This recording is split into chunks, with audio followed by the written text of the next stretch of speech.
Hello students, welcome to lecture number 8 of the Indian Contract Act in the CA Foundation cum CLAT lecture series sponsored by Sri Jendra Rank Zone. I'm your mentor Shekhar Gehlot. So we are discussing in today's class, we'll discuss about another class of category, another person who is not fit, not competent to enter into a contract. We have till now discussed a minor and the position of a minor to enter into a contract. Now we'll discuss about a person of sound mind or person of unsound mind. Okay, what is a person of sound mind and what is a person of unsound mind? Okay, so according to section 12 of Indian Contract Act, a person is said to be of a sound mind for the purpose of making contract if at the time when he makes it is capable of understanding it and of forming a rational judgment as to its effect upon his interest. Who is a person of sound mind? In general sense, a person who is fit from his mind, who is not suffering from any mental faculties which are making it difficult for him to understand the situation or the contract, or he is not a declared mentally challenged person, or he is not intoxicated. Okay, he is not intoxicated, or he is not generally we can say not going through any mental condition which makes it difficult or impossible for him to understand the consequences of the contract. Okay, any act, it may be that he is mentally challenged, depressed, too much excited,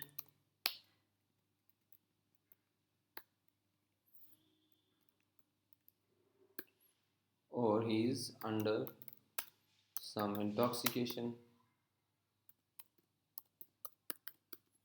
by liquor, drugs, or he is under some medication which makes him less sound as compared to a normal person. He is under some medication. Okay, so this is the category. These are the categories in which if a person is falling, we can safely say or presume that the person is not person of a sound mind.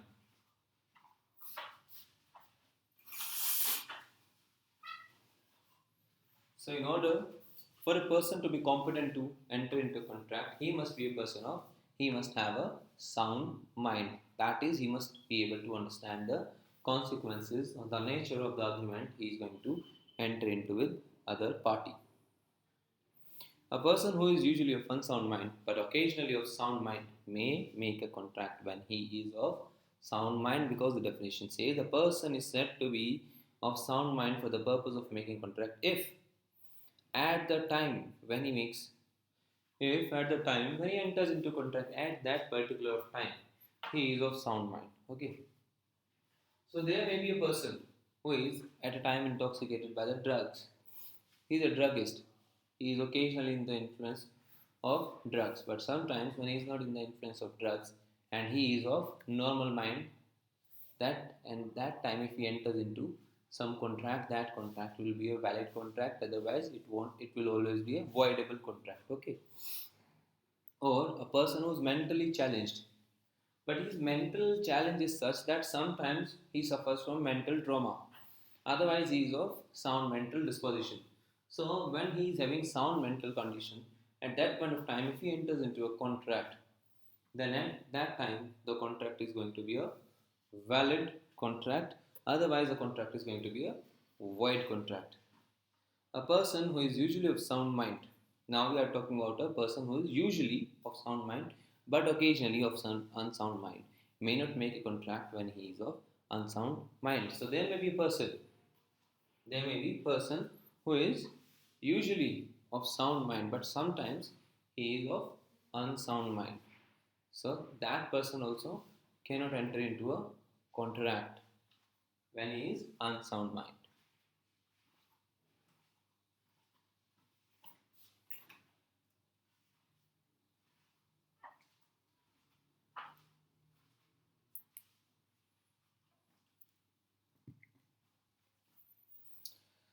Examples: a patient in a lunatic asylum who is at intervals of sound mind may contract during those intervals. A patient who is in a lunatic asylum who is at intervals. Intervals means at this particular time he is not suffering from any mental illness. He is right now of sound mind. Okay, so when he is on such a situation, though he is in a asylum, mental asylum, he is a declared lunatic. But right now it is certified that at this point of time he is feeling good.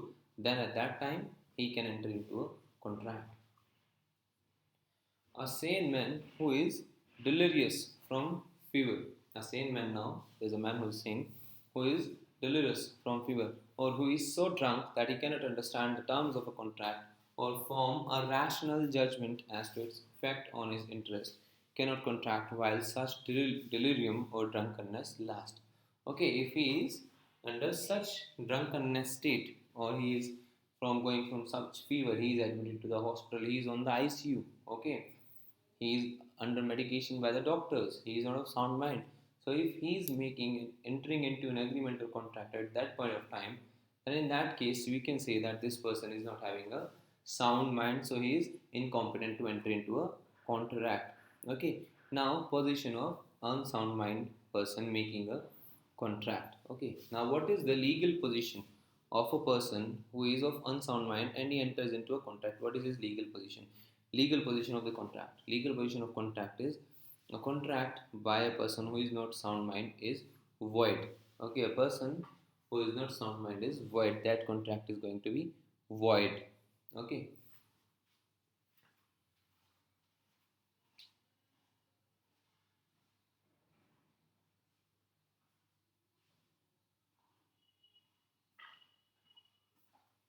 And in fact, for that matter, even if in the cases of crime, if a person who is of unsound mind, he commits a crime, law will deem that he has not committed a crime at all. Okay, law will deem that he has not committed a crime, because for committing a crime, you must first understand that you are going to commit a crime and what are the consequences of the act you are going to do. If you do not know that when I'm going to stab someone, he may die. When I'm going to shoot someone, he will die. I, as a mental person, when I stand as a mental person, I do not understand that this is a revolver, this is a trigger, it is loaded. I'm pointing it to someone. If I pull the trigger, the person is going to die. If I do not understand that, definitely at that particular point of time, I am not going to be prosecuted. Law will assume that I did not commit the offense because I had no mental knowledge of my offense. So, mental element in the contract is as much relevant as the all other elements are.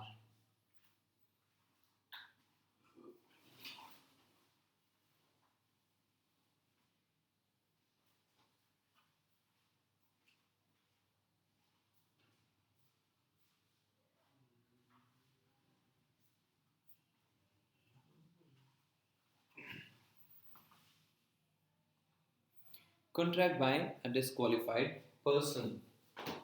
Contract by a disqualified person. Who is a person who can be disqualified by law? Usually, nobody is disqualified from entering into a contract who is a fit mind, who is a major and has a fit mind. Nobody is disqualified from entering into a contract.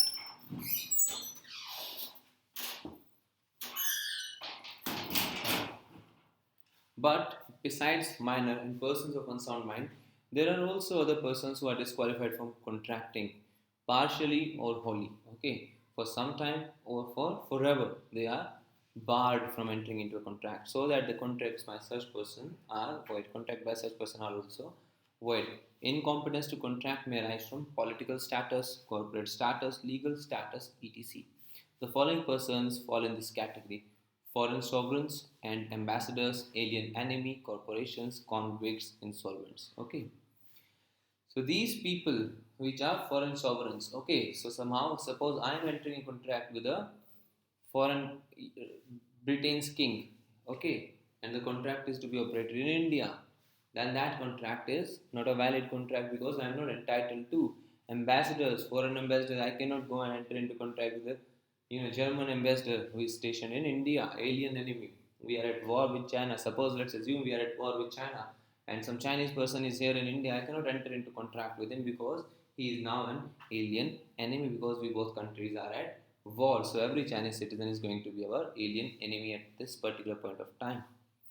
Corporations, convicts, or insolvent, someone who's behind the bar, okay, someone who's behind the bar, who's in the jail right now. I cannot enter into contract with that particular person because this person cannot fulfill the contractual obligations, and tomorrow I will then go to file a case against him because the person is behind the bars. He cannot definitely fulfill his contract, so he cannot enter into a contract. Insolvent is usually a person who's bankrupt.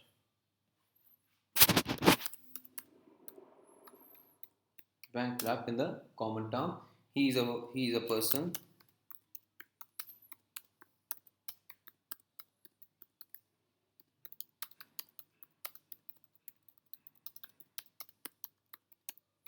He is a person whose liabilities have exceeded his assets. So someone who is not able to repay his debts. Suppose someone has a debt of 300 rupees but he has only 100 rupees. He cannot pay rest 200 rupees. So he will be declared as insolvent person, or a person who is a bankrupt who does not have any bank balance at all. Okay, his bank balance is not only zero but in negative.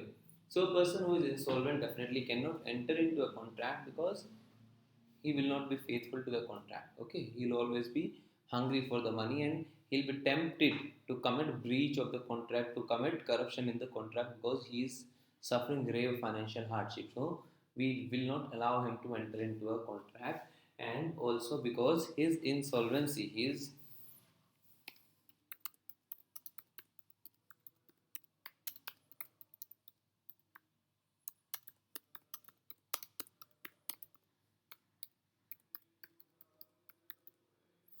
grave financial hardships may be abused or exploited by other interested people.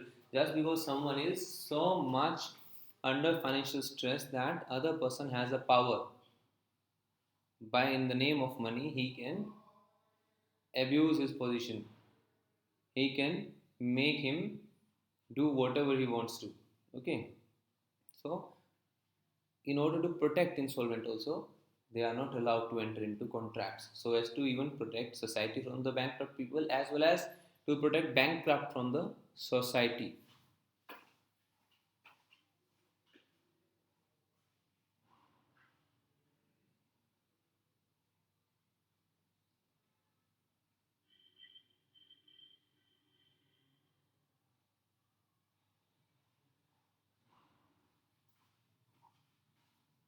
Now we go to free consent. Okay. Now we go to another term, that is free consent. When we read about the essentials of the contract, we read about something called free consent, that every contract has to be entered with a free consent in order to be a valid contract.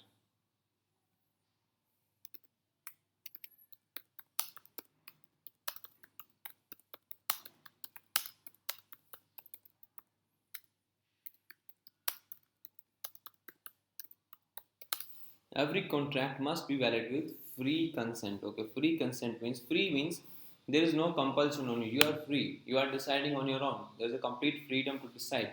Consent means your agreement. You are agreeing to do something. Your yes, your willingness, your approval.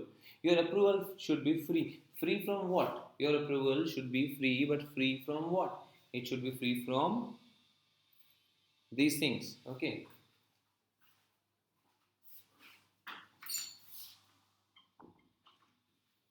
Your approval should be free from coercion.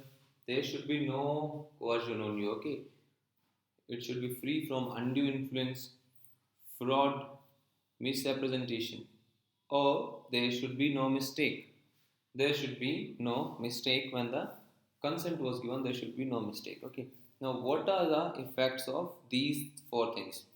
If your contract is entered, when the contract is entered, the consent was not free consent. It was caused due to coercion, undue influence, fraud, or misrepresentation. In that case, the contract is going to be a voidable contract. voidable, or you can say avoidable, you can avoid it. If the contract is consent is given under some mistake, then the contract is void. Void means non-existent, you do not have to fulfill it. Even if you wish to fulfill it, even if you want to fulfill it, then also you cannot fulfill that contract. Okay, then mistake can be of two categories. It can be a unilateral mistake, okay, or it can be a bilateral mistake. Bilateral means coming from both the sides. Mistake is happening from both the sides. Unilateral mistake means mistake is happening from single side only. Okay, now unilateral mistake further can be of two types. It can be about the nature of the contract. It can be about the nature of the contract, or it can be as to the identity of a person. It can be regarding the identity of a person. Similarly, bilateral mistake can be of two types. It can be as to the subject matter of the contract. What is the subject matter of the contract?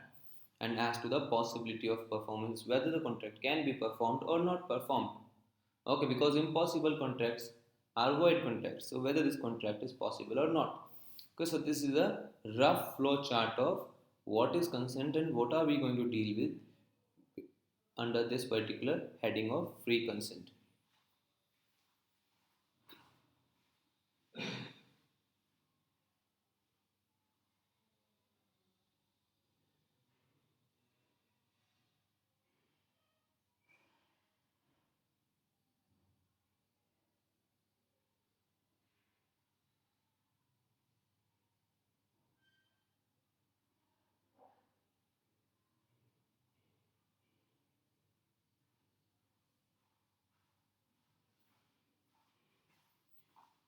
Two or more persons are said to consent when they agree upon the same thing in the same sense. Two or more persons, when do we say that two persons, when they are entering into a contract? Definitely, one cannot enter into a contract with himself alone. Okay, so you need two or more than two people when you are entering into contract. So, two or more persons are said to be entering into a contract. When can two or more persons said to be entering into a contract? When they agree upon the same thing over the same thing in a same sense. When I am entering into contract with someone for the purchase or sale of a laptop, then I understand what the laptop is in the same sense as he. If he understands by the laptop as a tablet and I mean to say a laptop as a laptop, then we are not entering into a contract. Okay, because we are not agreeing on the same thing in a same sense. So it is also essential that two or more person agree on the same thing in a same sense.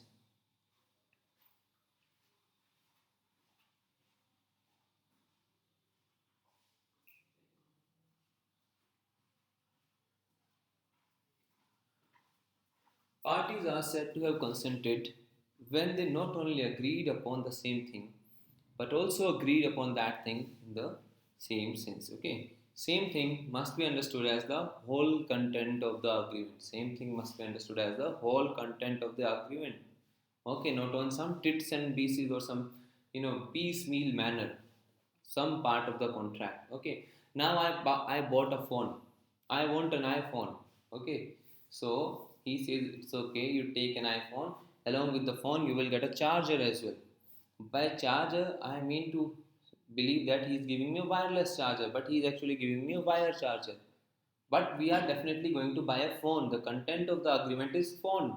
What he is giving me free with that phone is a charger, and I understand it as a wireless charger. So that contract is not going to be a void contract or a voidable contract. This contract is a perfectly valid contract.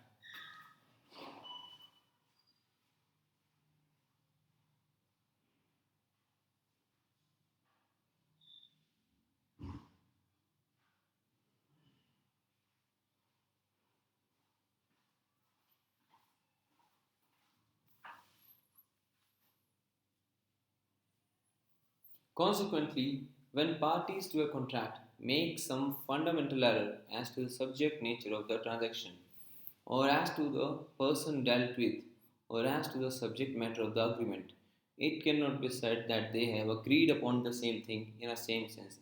And if they do not agree in the same sense, they cannot be there cannot be a consent. contract cannot arise in the absence of a consent. Okay. Consequently, when parties to a contract make some there is a fundamental error. We are not talking about an error like wireless charger or a wire charger. The error is of a fundamental nature. When I tell him that I want a phone, okay, I want a phone, mobile phone, and he gives me a Nokia phone which used to be in existence in year 2003. See, that phone, that Nokia phone, which used to come in 2003, can also act as a mobile phone. But I want a smartphone like one we use today, a touch screen phone with a lot of internet access to it, and it can do a lot of activities. So when I say a phone, I mean to say that phone. I do not mean to say a phone which is very basic phone, just like a Nokia phone. Okay, so in that case, we are making a fundamental error.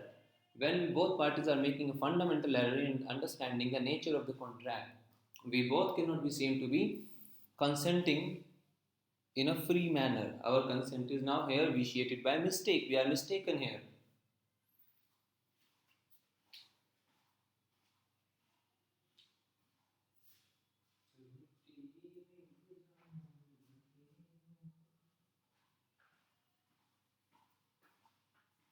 If persons enter into an apparent contract concerning a particular person or ship, and it turns out that each of them, misled by similarity of name, had a different person or ship in the mind.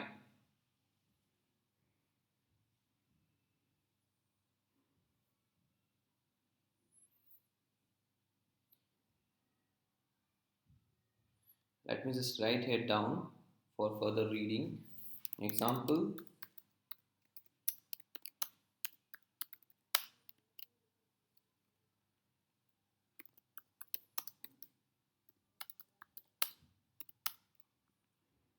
It's 11 o'clock.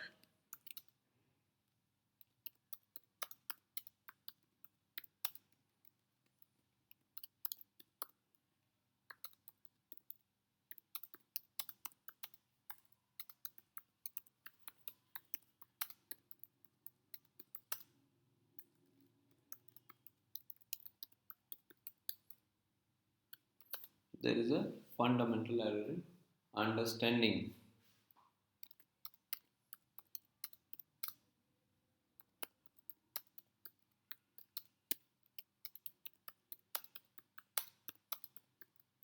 Now A wants a race bike, but what B has given him? B has given him a normal bike, which is fit and good enough for a normal commute, but not good enough as a race bike. So in this case, there is a fundamental error.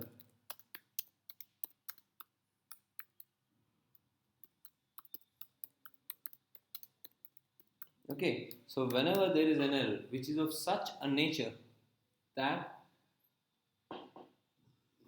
it cannot be removed, it cannot be corrected, then the contract is going to be a void contract. Now I want a race bike, he has given me a bike. He does not have race bikes. So even if I want him to supply me, exchange the bike with a race bike, he cannot supply me a race bike. So there is a fundamental error which cannot be now corrected. So there is a void contract or a bad contract there. If two persons enter into an apparent contract means the contract appears to be a contract, but it is not actually a contract. Why? Because it's a void contract.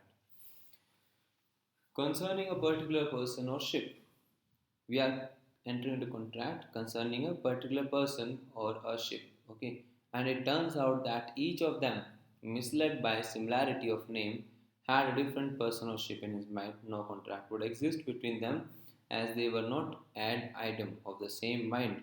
Now we all watch IPL is going on nowadays. Okay, IPL is going on nowadays. Now suppose Chennai Super King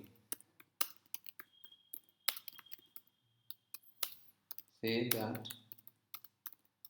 we would like to have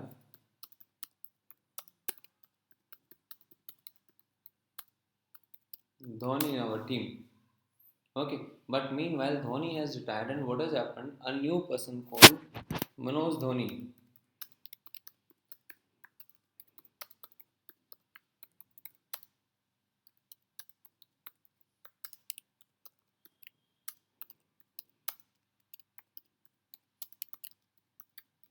Now BCCI says take Dhoni.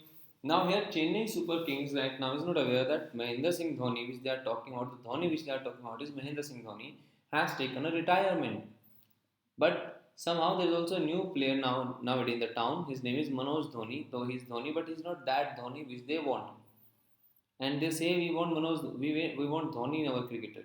And BCCI says okay, take Dhoni and pay this much. Now ultimately, what Dhoni did they get? They get Manoj Dhoni. But what they wanted Mahendra Singh Dhoni. So now BCCI could not understand that whether they are talking about which Dhoni. They could not explain what Dhoni they are talking about. So in this case, there is no sameness of mind. There is ambiguity. There is no clarity in which Dhoni they are saying. There are two Dhonis now. So this case, we can say that contract is not a valid contract. Okay. An error to the nature of any transaction or as to the subject matter of any agreement may prevent the formation of any contract on the ground of absence of consent. In the case of fundamental error, there is really no consent, whereas in the case of mistake, there is no real consent. Okay. In the case of mistake, there is no real consent. And in the case of fundamental error, there is really no consent. Here, there was no consent of Chennai Super King to have Manoj Dhoni. It's a case of fundamental error. Okay, in case of a mistake, now in Tamil Nadu,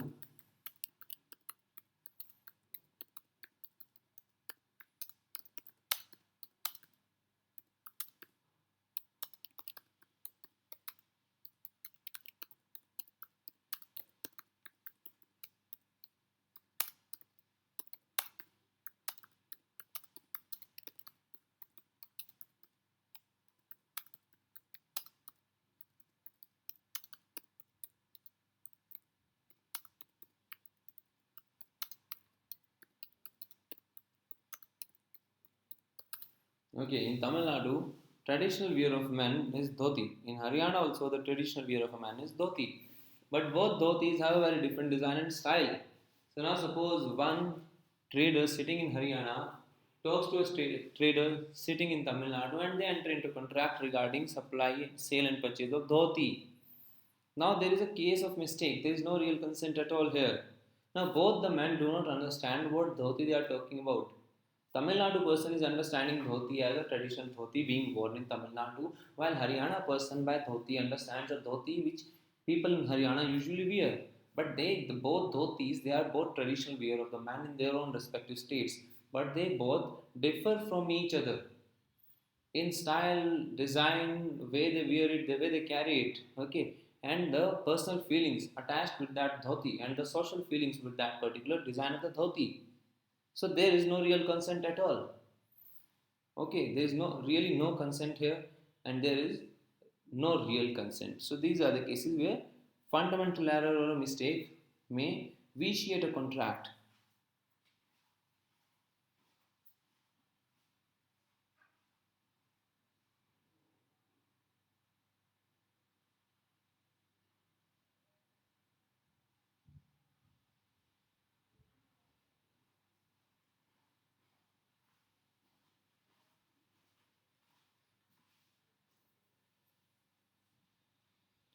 As has been said already, one of the essential elements of a contract is consent.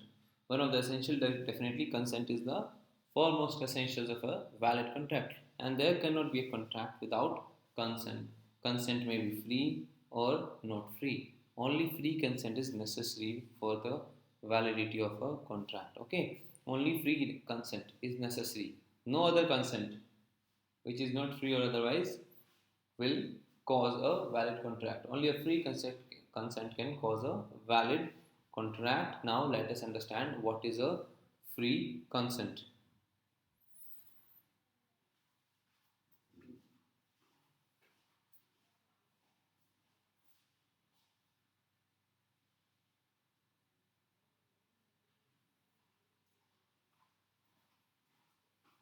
Definition of free consent. Consent is said to be free when it is not caused by. When the consent can be free, when it is not caused, when it is not caused by. When it is not caused by coercion as defined in section 15, undue influence as defined in section 16, fraud section 17, misrepresentation section 18, mistake subject to provisions of section 20, 21 and 22. So mistake is being dealt by three sections 20, 21, 22, and now we'll understand all these terminologies and the effects in brief. When consent to an agreement is caused by coercion, fraud, misrepresentation, or undue influence, the agreement is a contract voidable at the option of party whose consent was so caused. Okay, voidable, or you can understand it as avoidable. Okay, or you can understand as voidable is equal to avoidable.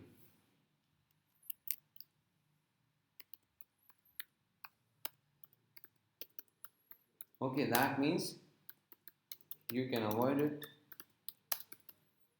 or you can perform it.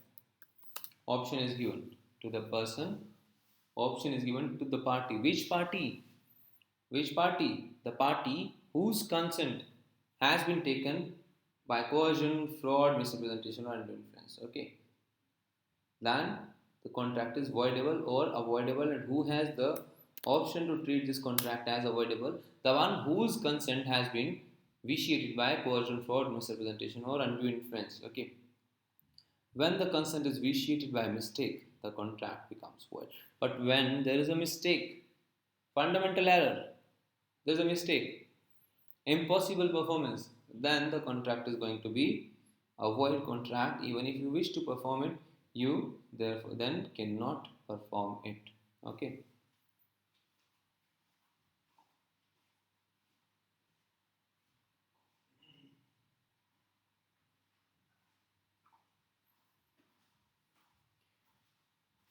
Now we'll do elements vitiating free consent. What are the elements which go on to vitiate a free consent?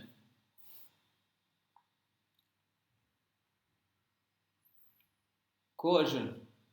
Coercion is committing or threatening to commit. Coercion is either you commit it or you provide a threat, you give a threat of committing any act forbidden by the Indian Penal Code, or the unlawful detaining or threatening to detain any property to the prejudice of any person, whatever, with the intention of causing any person to enter into any agreement. Simply stating, you are committing, you have committed, or you are going to, you are threatening someone that I will commit an offense. What offense? Offense which is punishable by the Indian Penal Code and no other. Okay, Indian Penal Code, or you are going to detain. Detain means keep the custody of, you are going to have the custody of. Okay, or not let other person see that particular thing. You are going to detain or you are threatening to detain any property. Okay, any property in which that particular person has any interest, in which that particular person has an interest, and now you are asking him to enter into contract on these basis, then it can be said that your consent was taken by coercion. Coercion means compulsion. Okay, you are compelling someone to enter into a contract with you. The other person is not willing to enter into a contract.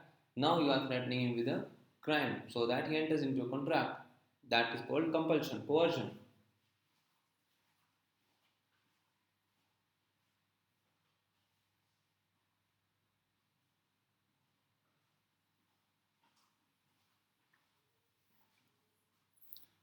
The section does not require that coercion must proceed from a party to the contract, nor is it necessary that subject of the coercion must be the other contracting party. It may be directed against any third party, whatever. Following are the essentials of the ingredients of the coercion. Now, section says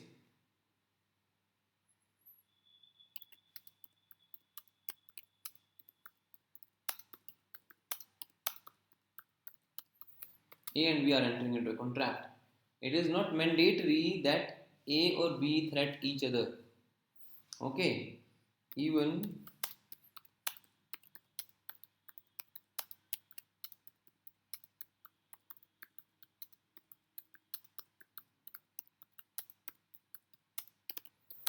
C may threat B. There may be threat from C as well. Even C may threat B for entering into contract with A, or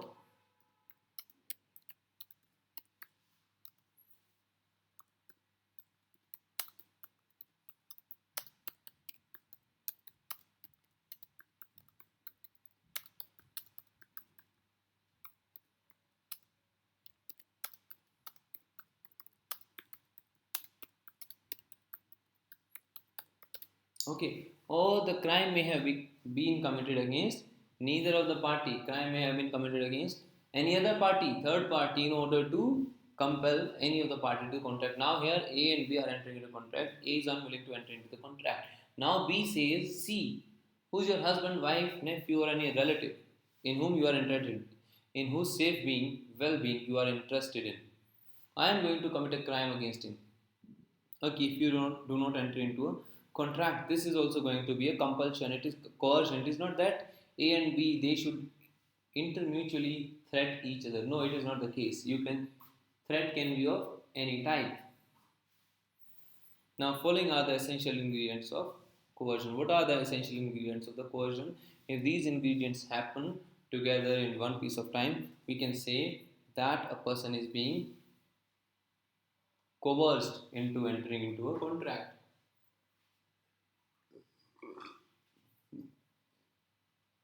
Committing or threatening to commit any act forbidden by the Indian Penal Code. Okay, we have discussed the unlawful detaining or threatening to detain any property to the prejudice of any person, whatever, with the intention of causing any person to enter into an agreement.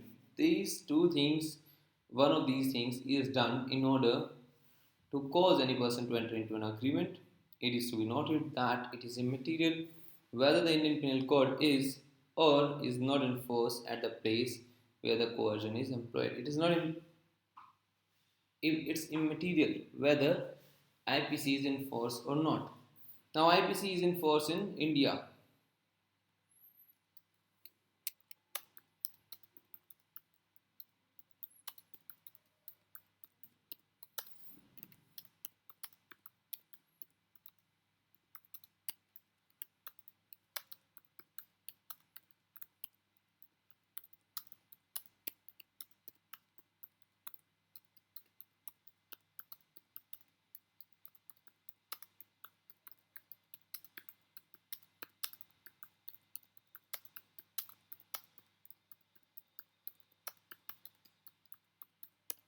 Okay, Indian Penal Code is enforceable only in India, but somehow there's a situation in which there's a person A who is an Indian citizen. Right now, presently in UK, there's also another Indian B who's also in UK. Now B is threatening A with a offense or with a threat or there in UK and ask him to compel him to enter into contract, which is going to be performed when they come back to India. Even then, though IPC is not forced in UK, then also this consent is going to be called as a consent caused by coercion, not a free consent. Effects of coercion under section 19 of the Indian Contract Act. Now, what is the effect of coercion? If you enter into contract under coercion, now what are the effects of that coercion? Contract induced by coercion is voidable at the option of party whose consent was so obtained. Okay, A puts a gun on B's chest and says, if you do not sell your property to me, I will shoot you. Now B is compelled to because he wants to save his life. Or A points a gun towards the B's son and tells him that I'll shoot him if you do not sell the property to me. Now he is compelled to sell the property. Now B has sold the property to A under coercion. Now what are his rights? Okay. Contract induced by coercion is voidable at the option of the party whose consent was so obtained. Now B has an option. Either he can treat the contract as a void one. Okay, that there is no sale at all. Whatever sale was there was under coercion. I do not accept this sale as a valid sale. Or he may choose to follow that. Or he may simply say, it's okay, though my consent was taken by the fraud, but it's okay. Now I want to proceed with the contract. Now I want to proceed with the contract. This option is given to this party only. The other party, A, does not have any option. He'll have to follow whatever choice this person makes later on.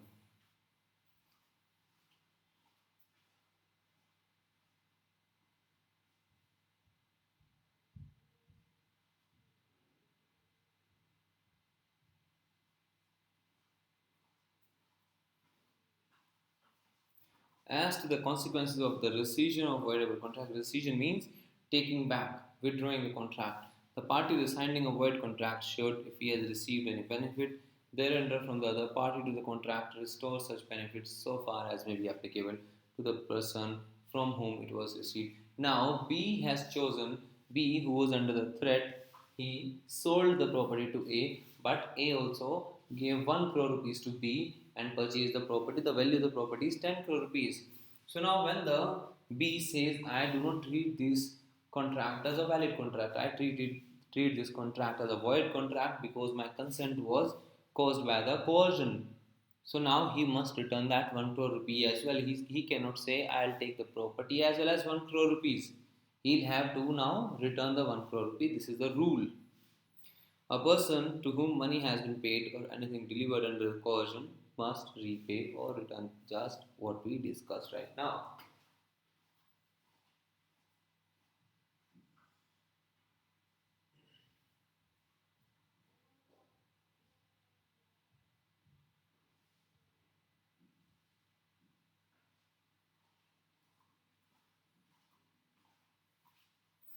Where husband obtained a release deed from his wife and son under a threat of committing suicide. The transaction was set aside on the ground of coercion, suicide being forbidden by the Indian Penal Code.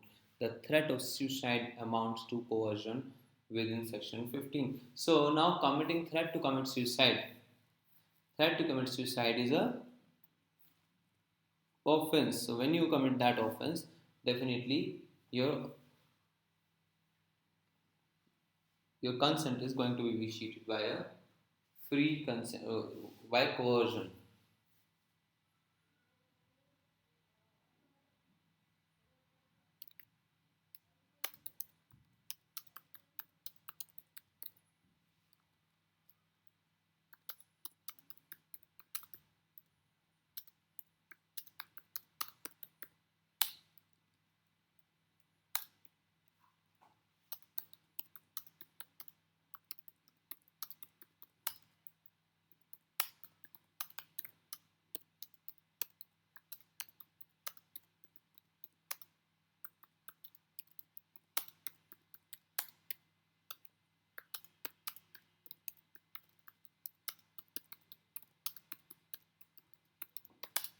Now in this case, what happens here is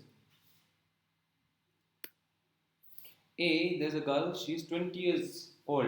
Okay, now she tells her father that if you do not buy a car to me, if you do not buy a car to me, I would run away with B. B is a person, B is a boy whom her father dislikes. Now, father buys a car. Okay. Now, here is the consent obtained by coercion? I mean, is there any compulsion? Is he coerced?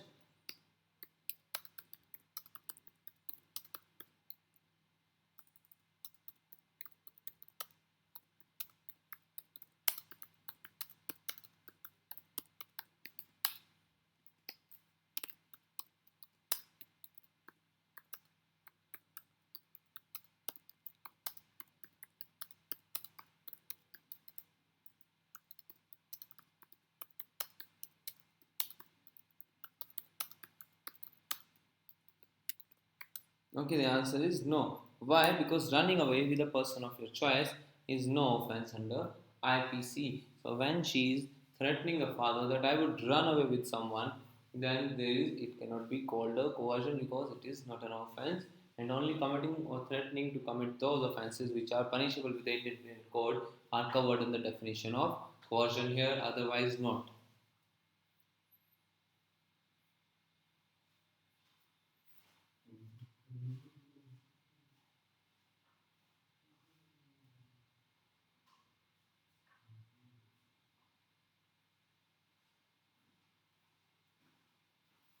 Undue influence, section 16, undue influence.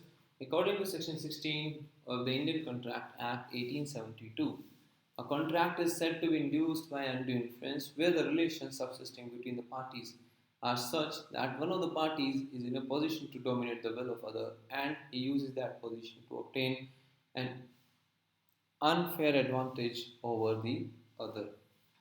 Okay, when can we say that there is an undue influence? When the two parties are in such a relation that one has undue advantage over other. One has the position to dominate the will of the other person, and thereby he uses that position to obtain an unfair advantage over the other. Okay. A person is deemed to be in a position to dominate the will of another, where he holds a real or apparent authority over other, where A and B, two people are entering into contract. It is caused to be vitiated by undue influence when A is having any real or apparent authority over B. A has control over B, where he stands in a fiduciary relationship to each other. Fiduciary relationship means relationship of trust and faith.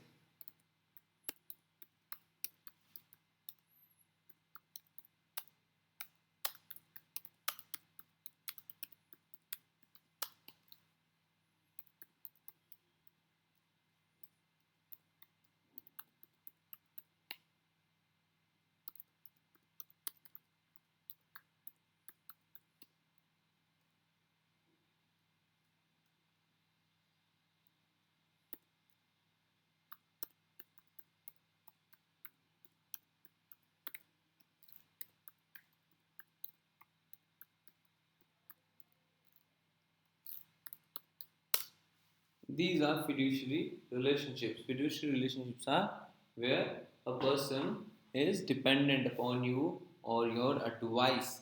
Like a doctor patient, the patient is dependent upon the doctor, advocate client, or a jailer or a prisoner, employer or employer. Where he makes a contract with a person whose mental capacity is temporarily or permanently affected by reason of age, illness, mental or bodily distress, for example, an old illiterate person, okay, or where he enters into a contract where the other person is his mental capacity is not fit, and then he asks that unfit person to enter into contract, and that unfit person depends upon A, depends upon Ram, and Ram now misleads Sham to enter into contract. In that case, there is an undue influence. Okay, in all these cases, there is going to be a contract entered upon using undue influence.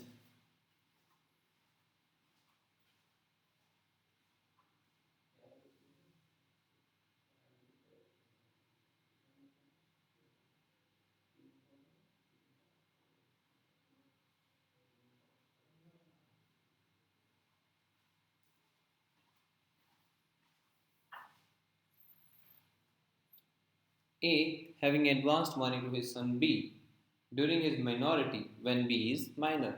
Upon B's coming of age, obtains by misuse of parental influence a bond from B for a greater amount than the sum due in respect of the advance. A employs undue influence. Now A is a father, and when his son B was a minor, he provided him money for his education, food, clothing, and all the things. Okay, now B has become major. Now A says, "You must pay me back. I'm your father. I suffered so much distress because of this and that, and now I have spent almost 50 lakhs rupees upon you. But now you must pay me 1 crore 50 lakhs." And son agrees.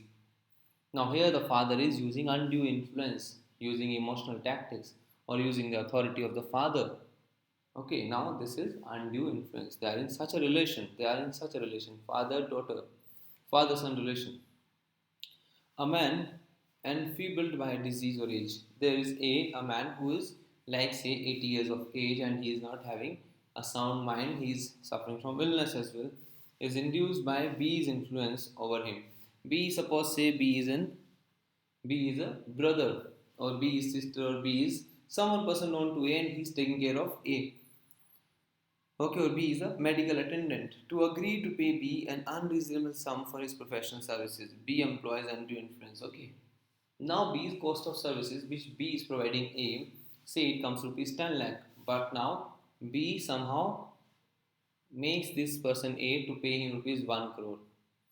That is unconsciously high amount. So here we can say B has used undue influence over A. Otherwise, why would a person pay 10 times more than the average cost of expenses? Definitely nobody would do that. And if somebody is doing that, given the case that he is old and he is illiterate, he is weak, there is no one to look after him.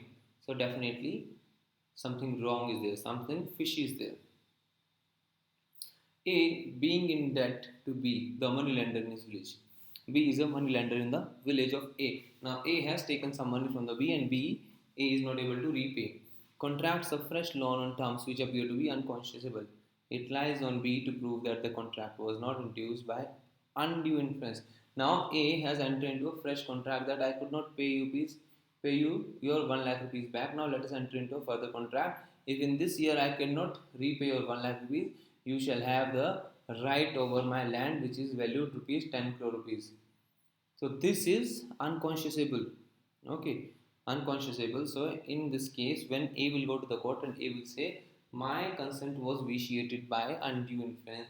Now it is upon the B to explain why there was no undue influence or why a person would, in order to pay 1 lakh rupees, will sell 10 crore rupees of property. Okay.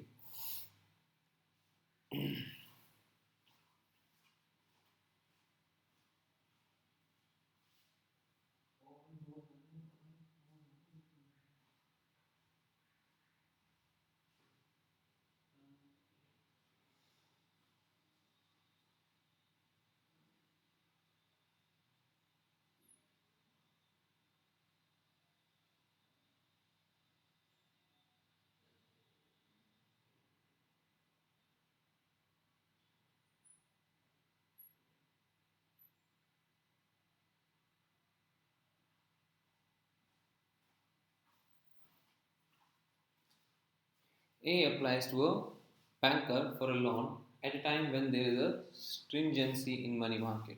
The banker declines to make the loan except at an unusually high rate of interest. A accepts the loan on these terms. This is a transaction in the ordinary course of business and the contract is not induced by the undue influence. Here, the money is not in the market and A goes to the banker and takes some money on the credit. The bank is also running on high cash crunch. So every situation is very tight. So bank says, though it's okay, I'll give you money, but I'll take higher interest. This case we cannot say it's a unusual undue influence because this is a economic factor. It is going on with everyone, not exclusive to the businessman or to the banker.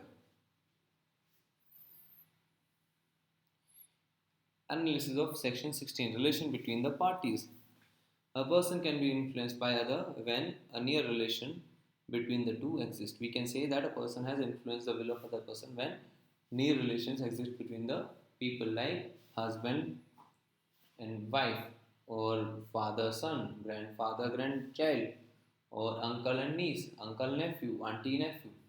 Or someone is jailed, he is a prisoner. Now jailer is in such a relation that he can dominate the will. Okay, or doctor client, doctor patient, advocate client, something like this. Position to dominate the will. A relation between the parties exists in such a manner that one of them is in position to dominate the will of other person. The person is deemed to be in such a position in the following circumstances. Okay, real and apparent authority. When a person holds a real authority over other, as in the case of a master and servant, doctor and patient, etc. Okay, these people hold a real authority over other. Now, when I am in jail, the jailer actually holds a real authority over me. He can decide so many of my rights. Okay, and I am at the mercy of the jailer because nobody is listening to me other than the jailer. So he is having a real authority over me. Fiduciary relationship, where relation of trust and confidence exists between the parties to a contract. Such type of relationship exists between father and son, solicitor and client, husband and wife, creditor and debtor. By reason of fiduciary relationship, a solicitor can dominate the will of his client and a trustee can dominate the will of the beneficiary. Relation is such, okay, the lawyer will advise client to do something, client would do that, even if it goes against the client. Or there is a mental distress. An undue influence can be used against a person to get his consent on a contract where the mental capacity of the person is temporarily or permanently affected by the reason of mental or bodily distress, illness, or old age. Okay, we discussed this example. A doctor is deemed to be in position to dominate the will of a patient and feeble by protracted illness. Right now, nowadays, the country is going through a tragic pandemic called COVID 19. So, if someone has COVID 19 and he goes to the hospital and hospital charges him very high interest, very high rates, that is called taking advantage of the situation because he is not in a mental state to reply back to the doctor and doctor charges him very heftily, say 30, 40, 50 lakhs rupees for a basic treatment, okay, then it is a case of undue influence. Unconscionable bargain where one of the parties to a contract is in a position to dominate the will of other and the contract is apparently unconscionable. Unfair. It is presumed by law that consent must have been obtained by undue influence. Unconscionable bargains are witnessed mostly in money lending transactions and in gifts. A youth of 18 years of age, spendthrift and a drunkard. There is a youth, he is 18 years of age, he is a spendthrift, he has a habit of spending and overspending, and he is a drunkard as well. He is addicted to alcohol. He borrowed 90,000 rupees on a bond bearing compound interest at rupees 2% per month. Okay, on a bond of compound interest bearing 2% at rupees per month.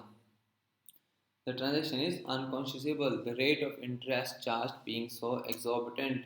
Court held that this rate of interest is very high.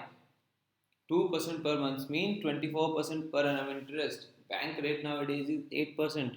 Somebody is charging 3 times that, 24%, that to compound interest.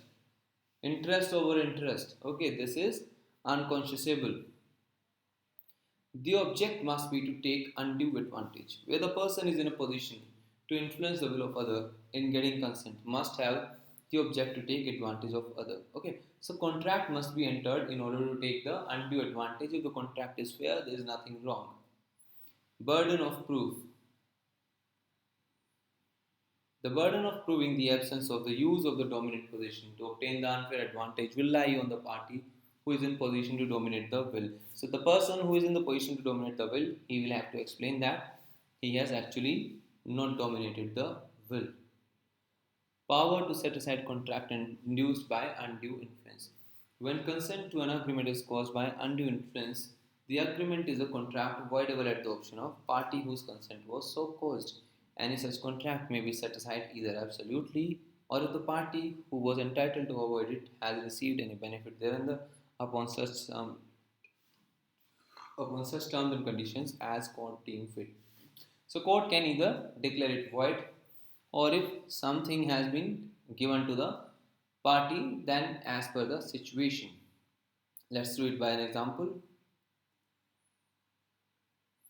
A money lender advances 1 lakh rupees to B, an agriculturist, and by undue influence induces B to execute a bond of rupees 2 lakh with interest at 6% per month. The court may set aside the bond ordering to pay 1 lakh with such interest as may seem just. The court may say it's okay, he has taken 1 lakh, so he'll pay 1 lakh only, and as per interest, as court thinks fit. A student was induced by his teacher to sell his brand new car to the latter his teacher, at less than the purchase price to secure more marks in the examination. That is, she's basically indulging into corruption. Accordingly, the car was sold. However, the father of the student persuaded him to sue his teacher. State on what ground the student can sue the teacher.